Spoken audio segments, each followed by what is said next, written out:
ഒരു പ്രധാനപ്പെട്ട അറിയിപ്പ് നിങ്ങളിലേക്ക് എത്തിക്കാനാണ് ഈ ഒരു വീഡിയോ ചെയ്യുന്നത്.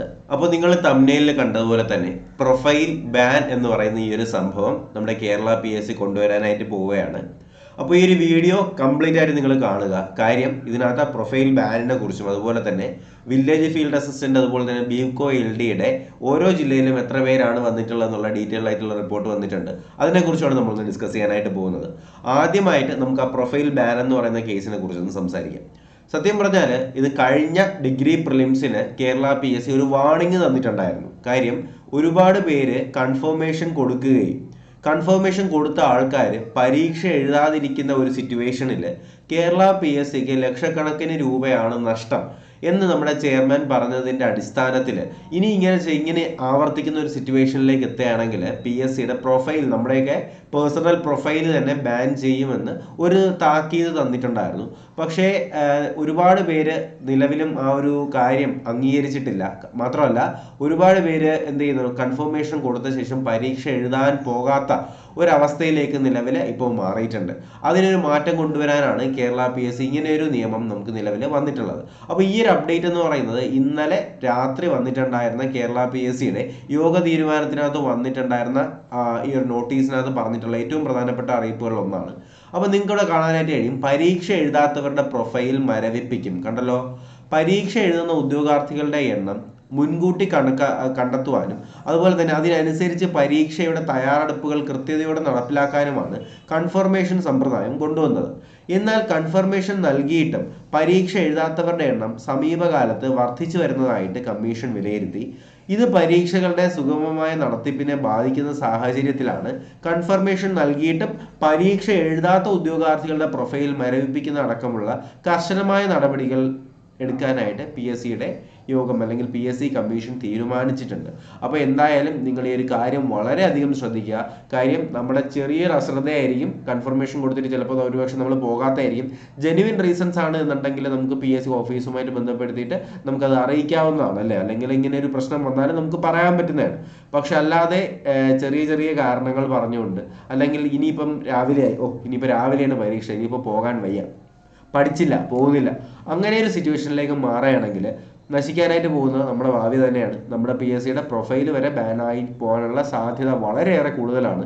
അതുകൊണ്ട് തന്നെ കൺഫർമേഷൻ കൊടുക്കുന്ന എല്ലാവരും പരീക്ഷ എഴുതാനായിട്ട് ശ്രമിക്കുക. പരീക്ഷ എഴുതുന്നു എന്നുള്ള കാര്യത്തിൽ ഉറപ്പുവരുത്തുക. കാര്യം യോഗ തീരുമാനത്തിനകത്ത് പറഞ്ഞ് നോട്ടീസിനകത്ത് വന്നിട്ടുള്ളൊരു കാര്യം കേരള PSC നടപ്പിലാക്കില്ല എന്ന് നമുക്ക് പറയാനായിട്ട് പറ്റത്തില്ല. എന്തായാലും ഈ ഒരു കാര്യം നിങ്ങൾ ശ്രദ്ധിച്ച് തന്നെ മുന്നോട്ടുള്ള കാലങ്ങളിൽ പോവുക. ഓക്കെ, അപ്പോൾ ബാക്കി PSCയുടെ യോഗ തീരുമാനത്തിനകത്ത് പറഞ്ഞിട്ടുള്ള കാര്യങ്ങൾ എന്തൊക്കെയാണ് എന്ന് നമുക്ക് നോക്കാം. ആദ്യം പറയുന്നത് നമ്മുടെ ITI അടിസ്ഥാന യോഗ്യത ഉത്തരവ് നിലവിലുള്ള വിജ്ഞാപനങ്ങൾക്ക് ബാധകമല്ല.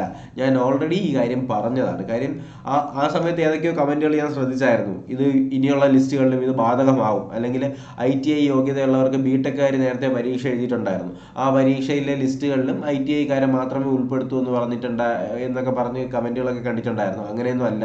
ഇനി വരുന്ന തസ്തികകൾക്ക് മാത്രമാണ് ഈ ഒരു യോഗ്യതയുടെ വ്യത്യാസം വന്നിട്ട് ലിസ്റ്റുകൾക്കും വ്യത്യാസം ഉണ്ടാവുക. അപ്പോൾ എന്തായാലും നമുക്ക് ആ ഒരു നോട്ടീസ് വായിച്ചു നോക്കാം.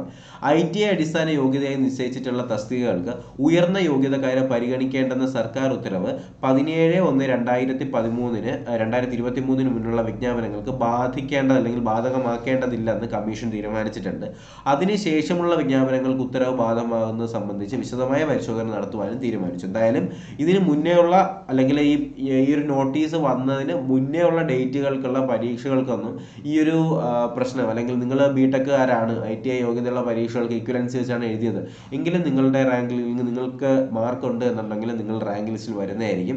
ഇതിന് ശേഷമുള്ളതെന്ന് പറഞ്ഞാൽ ഈ ഒരു അറിയിപ്പ് വന്നതിന് ശേഷമുള്ള പരീക്ഷകൾക്ക് മാത്രമാണ് ഈ ഒരു ക്വാളിഫിക്കേഷനിലുള്ള വ്യത്യാസത്തിന് ഉണ്ടാവുക. ഓക്കെ, അപ്പോൾ ഈ രണ്ട് കാര്യങ്ങൾ നിങ്ങളുടെ മനസ്സിലുണ്ടാവുക.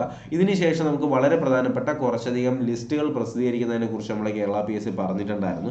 അപ്പോൾ അത് ഏതൊക്കെയാണ് എന്ന് നമുക്ക് നോക്കാം. പ്രസിദ്ധീകരണത്തിന് എന്ന് പറഞ്ഞിട്ട് കൊടുത്തിട്ടുണ്ട്. താഴെ പറയുന്ന തസ്തികയിലേക്ക് അഭിമുഖം നടത്തുമെന്നാണ്, ഇന്റർവ്യൂ നടത്താനായിട്ട് പോകുന്ന തസ്തികകളാണ് ഇതിനകത്ത് പറയുന്നത്. ഇതിനകത്ത് ഭാരതീയ ചികിത്സാ വകുപ്പിലേക്കുള്ള മെഡിക്കൽ ഓഫീസർ, അതുപോലെ തന്നെ മൈനിങ് ആൻഡ് ജിയോളജി വകുപ്പ്, Thiruvananthapuram full time language teacher, higher secondary വിദ്യാഭ്യാസ വകുപ്പിലേക്കുള്ള ടീച്ചർ, അതുപോലെ തന്നെ കേരള സ്റ്റേറ്റ് കോഓപ്പറേറ്റീവ് കയർ മാർക്കറ്റിംഗിൻ്റെയൊക്കെ അഭിമുഖം നടത്തുന്നതിനെ കുറിച്ച് പറയുന്നുണ്ട്. അടുത്ത ചുരുക്കപ്പട്ടിക പ്രസിദ്ധീകരിക്കാനായിട്ട് പോകുന്നത്, ശ്രദ്ധിക്കണേ, ചുരുക്കപ്പട്ടിക പ്രസിദ്ധീകരിക്കാനായിട്ട് പോകുന്നത് ഏതൊക്കെ തസ്തികകളാണ് എന്ന് നമുക്ക് നോക്കാം. വ്യാവസായിക പരിശീലന വകുപ്പിലേക്കുള്ള ജൂനിയർ ഇൻസ്ട്രക്ടർ, അതുപോലെ തന്നെ തൃശ്ശൂർ ജില്ലയിലുള്ള full time language teacher, Kasaragod ജില്ലയിലുള്ള part time junior language teacher, Kozhikode Malappuram ജില്ലയിലെ ലാംഗ്വേജ് ടീച്ചർ, അതുപോലെ തന്നെ ഇടുക്കി കോട്ടയം ജില്ലയിലേക്കുള്ള ഫാർമസിസ്റ്റ് ഗ്രേഡ് 2 എന്നിവരുടെയൊക്കെ ചുരുക്കപ്പട്ടിക പ്രസിദ്ധീകരിക്കുന്നുണ്ടെന്ന് പറയുന്നുണ്ട്. അതുപോലെ തന്നെ സാധ്യതാ പട്ടിക പ്രസിദ്ധീകരിക്കാനായിട്ട് പോകുന്നത് വയനാട് ജില്ലയിലേക്കുള്ള ആരോഗ്യ വകുപ്പിലേക്കുള്ള കോമൺ സർവീസിലേക്കുള്ള junior public health institute, financial വകുപ്പിലേക്കുള്ള അസിസ്റ്റന്റ്, അതുപോലെ തന്നെ ഓൺലൈൻ പരീക്ഷ നടത്തുമെന്ന് പറയുന്നു. അത് ജസ്റ്റ് നിങ്ങൾ അറിഞ്ഞിരുന്നാൽ മാത്രം മതി, അത് വലിയ ഇമ്പോർട്ടൻ്റ് ആയിട്ട് നമുക്ക് നോക്കേണ്ട കാര്യമില്ല. കാര്യം ആയുർവേദ മെഡിക്കൽ വകുപ്പ്, അതുപോലെ ഇൻഡസ്ട്രീസ് ആൻഡ് കൊമേഴ്സ്യൽ വകുപ്പ്, അങ്ങനെയുള്ള തസ്തികകളിലേക്കുള്ളതാണ്. എന്നാൽ അർഹതാ പട്ടിക പ്രസിദ്ധീകരിക്കുന്നു എന്ന് പറയുന്നുണ്ട്. അതിനകത്ത് നമുക്ക് വളരെ വേണ്ടപ്പെട്ട ഒരാൾ ഇതിനകത്ത് കിടപ്പുണ്ട്, കണ്ടല്ലോ. സർക്കാർ ഉടമസ്ഥതയിലുള്ള വിവിധ കമ്പനി ബോർഡ് കോർപ്പറേഷനുകളിലേക്കുള്ള, അല്ലെങ്കിൽ KSRTC, അതുപോലെ തന്നെ KLDB, അതുപോലെ ബാക്കിയുള്ള തസ്തികയിലേക്കുള്ള ജൂനിയർ അസിസ്റ്റന്റ്, അതുപോലെ തന്നെ assistant grade 2, LD clerk, field assistant എന്നിവയുടെയൊക്കെ എന്താണ് ചുരുക്കപ്പട്ടിക അല്ലെങ്കിൽ അർഹതാ പട്ടിക പ്രസിദ്ധീകരിക്കാനായിട്ട് കേരള PSC തീരുമാനിച്ചിട്ടുണ്ട്. അപ്പോൾ ഈ ഒരു കാര്യം നിങ്ങളൊന്ന് ശ്രദ്ധിക്കുക. അതുപോലെ തന്നെ കേരള വാട്ടർ അതോറിറ്റിയിലേക്കുള്ള confidential assistant grade 2, Kerala minerals and metals ലിമിറ്റഡിലേക്കുള്ള ജൂനിയർ ടൈം കീപ്പർ, അതുപോലെ തന്നെ കേരള സ്റ്റേറ്റ് ബാംബു കോർപ്പറേഷൻ ലിമിറ്റഡിലേക്കുള്ള സ്റ്റോർ കീപ്പർ എന്നിവയുടെയൊക്കെ എന്താണ് അർഹതാ പട്ടിക പ്രസിദ്ധീകരിക്കാനും കേരള PSC തീരുമാനിച്ചിട്ടുണ്ട്. അപ്പോൾ ഇത്രയും കാര്യം നിങ്ങളൊന്ന് അറിഞ്ഞിരിക്കുക. അപ്പോൾ ഇനി നമുക്ക് നോക്കേണ്ടത് നമ്മുടെ വില്ലേജ് ഫീൽഡ് അസിസ്റ്റന്റിന്റെ വേക്കൻസികളും, അതുപോലെ തന്നെ LD BUCO വില്ലേജ് ഫീൽഡ് അസിസ്റ്റന്റിലൊക്കെ ഓരോ ജില്ലയിലും എത്ര പേര് പാസ്സായിട്ടുണ്ടെന്നുള്ള ഡീറ്റെയിൽസുമാണ്. അപ്പോൾ നമുക്ക് അതിലേക്ക് കടക്കാം. നിങ്ങളിപ്പോൾ കണ്ടുകൊണ്ടിരിക്കുന്നത് നമ്മുടെ വില്ലേജ് ഫീൽഡ് അസിസ്റ്റന്റിന്റെ ഓരോ ജില്ലയുടെയും വേക്കൻസികളാണ് നിലവിൽ റിപ്പോർട്ട് ചെയ്തിട്ടുള്ളത്.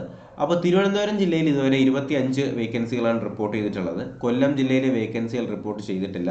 പത്തനംതിട്ട ജില്ലയിൽ 8 വേക്കൻസികൾ, ആലപ്പുഴ ജില്ലയിൽ 9 വേക്കൻസികൾ, കോട്ടയം ജില്ലയിൽ 7 വേക്കൻസികൾ, ഇടുക്കിയിൽ 0 വേക്കൻസികളാണ്. അതുപോലെ തന്നെ എറണാകുളത്ത് 40 വേക്കൻസികൾ, തൃശ്ശൂർ 37, പാലക്കാട് 36, മലപ്പുറം 34, കോഴിക്കോട് ഇതുവരെ റിപ്പോർട്ട് ചെയ്തിട്ടില്ല, വയനാട് റിപ്പോർട്ട് ചെയ്തിട്ടില്ല, കണ്ണൂർ 33, കാസർഗോഡ് 2 വേക്കൻസികളാണ്. അപ്പോൾ നിലവിൽ വന്നിട്ടുള്ളതിൽ ഏറ്റവും കൂടുതൽ വേക്കൻസികൾ റിപ്പോർട്ട് ചെയ്തിട്ടുള്ളത് എറണാകുളത്താണ്, 40 വേക്കൻസികളാണ്. ഏറ്റവും കുറവാണെങ്കിൽ അത് കാസർഗോഡാണ്. അതുപോലെ തന്നെ 0 വേക്കൻസികളും റിപ്പോർട്ട് ചെയ്തിട്ടുണ്ട്. അപ്പോൾ വരും ദിവസങ്ങളിൽ വില്ലേജ് ഫീൽഡ് അസിസ്റ്റന്റിന്റെ കൂടുതൽ വേക്കൻസികൾ റിപ്പോർട്ട് ചെയ്യുന്നതിനാണ് കിട്ടിയിട്ടുള്ള അറിയിപ്പ്. അപ്പോൾ എന്തായാലും നമുക്കിനി നോക്കേണ്ടത് ഓരോ എന്ന് പറഞ്ഞാൽ നമ്മുടെ കമ്പനി ബോർഡ് LGS, അതുപോലെ തന്നെ LD BUCOയിലൊക്കെ ഓരോ സ്റ്റേജിൽ നിന്നും എന്ന് പറഞ്ഞാൽ സ്റ്റേജ് 1, സ്റ്റേജ് 2, സ്റ്റേജ് 3, സ്റ്റേജ് 4 അതിൽ നമുക്ക് അറിയാൻ ഒരു ഡൗട്ട് ഉണ്ടായിരുന്നു. കാര്യം ഓരോ സ്റ്റേജിൽ നിന്നും ആൾക്കാർ എത്ര പേര് വന്നിട്ടുണ്ട്. നമുക്കറിയാം 6 സ്റ്റേജായിട്ട് പരീക്ഷ നടത്തിയതിൽ ചില സ്റ്റേജുകൾ വളരെ ബുദ്ധിമുട്ടായിരുന്നു, കുറച്ച് ചിലത് സിമ്പിൾ ആയിരുന്നു. അപ്പോൾ ആ ഒരു വ്യത്യാസം നമുക്ക് എന്തായാലും ഈ ഒരു ലിസ്റ്റിനകത്തും കാണാനായിട്ട് കഴിയും. കാര്യം സ്റ്റേജ് 1 നിന്ന് നമ്മുടെ കമ്പനി ബോർഡ് LGSന്റെ കണക്കാണ് ഞാൻ പറയുന്നത്. സ്റ്റേജ് 1 നിന്ന് ഇതുവരെ നമ്മുടെ കമ്പനി ബോർഡ് LGSന് എടുത്തത് 9042 പേരെയാണ്. സ്റ്റേജ് 2 നിന്ന് നമ്മുടെ കമ്പനി ബോർഡ് LGSനകത്ത് എടുത്തിട്ടുള്ളത് 10442 പേരെയാണ്. സ്റ്റേജ് 3 നിന്ന് LGSനകത്ത് എടുത്തിട്ടുള്ളത് 8831 പേരെയാണ്. 4ാം സ്റ്റേജിൽ നിന്ന് എടുത്തിട്ടുള്ളത് 12940 പേരെയാണ്. അതുപോലെ തന്നെ സ്റ്റേജ് 5 നിന്ന് എടുത്തിട്ടുള്ളത് 6460 പേരെയും സ്റ്റേജ് 6 നിന്ന് എടുത്തിട്ടുള്ളത് 10041 പേരെയാണ് കേട്ടോ. അപ്പോൾ ഏറ്റവും കുറവ് ആൾക്കാരെ എടുത്തിട്ടുള്ളത് 5ാം ഫേസിൽ നിന്നാണ്. കണ്ടല്ലോ, 5ാം ഫേസിനകത്ത് എടുത്തിട്ടുള്ളത് 6460 പേരെ മാത്രമാണ് 5ാമത്തെ ഫേസിൽ നിന്ന് എടുത്തിട്ടുള്ളത്. ഏറ്റവും കൂടുതൽ വേക്കൻസികൾ അല്ലെങ്കിൽ ഏറ്റവും കൂടുതൽ ആൾക്കാരെ എടുത്തിട്ടുള്ളത് 4ാമത്തെ സ്റ്റേജുകാരെയാണ് ഏറ്റവും കൂടുതൽ എടുത്തിട്ടുള്ളത്.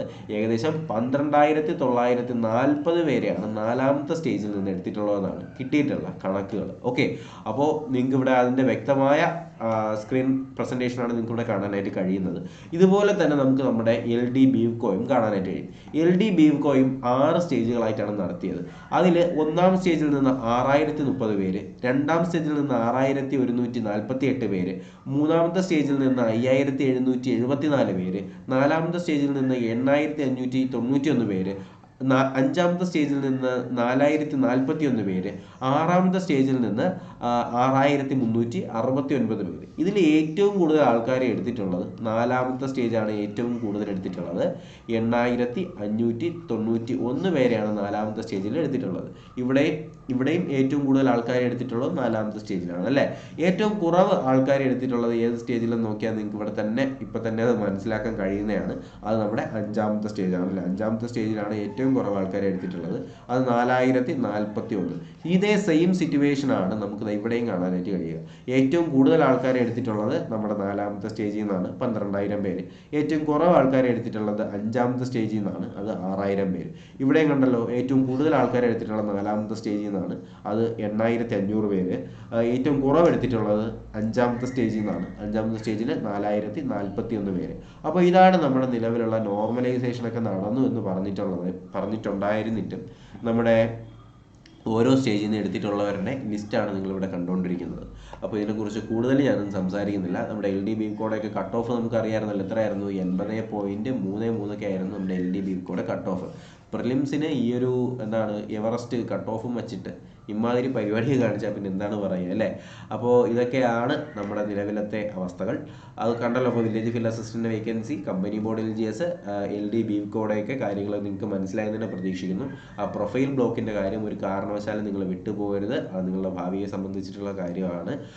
ചെറിയൊരു അശ്രദ്ധയായിരിക്കും, പക്ഷേ നമുക്കതിൻ്റെ ബ്ലോക്ക് മാറ്റാനൊക്കെ പറ്റും. പക്ഷേ അതിൻ്റെ പുറകിൽ നമ്മൾ എടുക്കേണ്ടി വരുന്ന ടൈം അല്ലെങ്കിൽ എഫേർട്ട് ഓടേണ്ടി വരും. നമ്മൾ PSC ഓഫീസ് കയറി ഇറങ്ങി ഓടേണ്ടി വരും. അതിനുള്ള പണി അവർ തന്നിരിക്കും. ഓക്കെ. അപ്പോൾ എന്തായാലും ഇത്രയും കാര്യങ്ങളൊക്കെ മനസ്സിൽ വെച്ച് തന്നെ മുന്നോട്ട് പഠിച്ചു പോവുക. ഇന്ന് കേരള PSCയുടെ ബാക്കി കുറച്ച് റിസൾട്ടുകളോട് വരുമെന്ന് തന്നെയാണ് പ്രതീക്ഷ. അപ്പോൾ എന്തായാലും അപ്ഡേറ്റുകൾ ഉണ്ടാവുകയാണെങ്കിൽ തീർച്ചയായിട്ടും നിങ്ങളെ അറിയിക്കുന്നതായിരിക്കും. ഒരു ടൈം ഗ്യാപ്പ് ഇട്ട് നിങ്ങൾ അറിയിക്കുന്നതായിരിക്കും. അപ്പോൾ അപ്ഡേഷൻസ് ലഭിക്കുന്നതിനായിട്ട് എന്ത് ചെയ്യുക? ചാനൽ സബ്സ്ക്രൈബ് ചെയ്യുക, വീഡിയോ ലൈക്ക് ചെയ്യാനും മറക്കരുത്. നിങ്ങളുടെ അഭിപ്രായങ്ങൾ തീർച്ചയായും കമൻറ്റുകളായിട്ട് രേഖപ്പെടുത്തുക. ഈ PDF കാര്യങ്ങളൊക്കെ ടെലഗ്രാം ചാനൽ അവൈലബിൾ ആയിരിക്കും. ലിങ്ക് ഡിസ്ക്രിപ്ഷൻ ബോക്സിൽ ഞാൻ കൊടുത്തേക്കാം. അതുവഴി ടെലഗ്രാം ഗ്രൂപ്പിലേക്ക് കൂടി ജോയിൻ ചെയ്യുക. ഓക്കെ. അപ്പോൾ ഇത്രയും കാര്യങ്ങളൊക്കെ തന്നെയാണ് നിങ്ങളോട് ഷെയർ ചെയ്യാനായിട്ടുള്ളത്. ഇപ്പോൾ റിസൾട്ട് വരുന്നതുകൊണ്ടാണ് നമ്മുടെ ക്ലാസ്സിൻ്റെ എണ്ണം കുറച്ചിട്ടുള്ളത്. തൊഴിൽവീതി ചാലഞ്ച് ഗ്രൂപ്പിൽ നടക്കുന്നുണ്ട്. തൊഴിൽ വാർത്ത വ്യക്തമായിട്ട് തന്നെ പഠിച്ചു പോവുക. അപ്പോൾ എന്തായാലും നമുക്ക് പുതിയൊരു വീഡിയോയും ക്ലാസ്സും ഒക്കെ ആയിട്ട് ഉടനെ തന്നെ കാണാം. അതുവരേക്കും എല്ലാവർക്കും ബൈ ബൈ, ഗുഡ് ബൈ.